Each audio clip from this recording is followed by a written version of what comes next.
ኃጢአትሽን ለመደበቅ ቤተክርስቲያን መዋል ጀመርሽ ማለት መውለድ ማቺ ሴት መሆንሽን ረስተሽ ነው? አምላኪ አንድ ልጅ ለኔ መስጠት ከብዶ 5 ዓመታች ምን አርጌ ነው? ቆይ መሀል ሴት አግብተህ ቤተሰብ ታሰድባለህ። ቆይ መቼ ነው ቤት ውስጥ ልጅ የምናየው? ምን እያልሽ ነው? ወንድሜ ስንት ዓመት ሆናችሁ እስካሁን ልጅ የለም ወይስ እናትነት ጸጋ ፈጣሪ ነፍጓታል? እህቴ ይበቃሻል። የቤቱ ብቸኛ ወንድ ልጅ መሆንን አትርሳ። ወይ ፍታት። ደህና ዋላችሁ? የኔ እናት መጣሽ?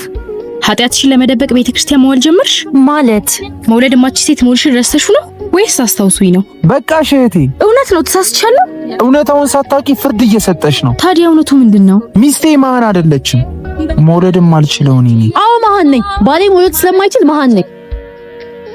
ለዓመታት የተወረወረባትን ቃል ተሸክማ እስካሁን ቆይታለች። ይቅርታ ወንድሜን ማለለው ሁሉ አንቺን ብዬሻለሁ።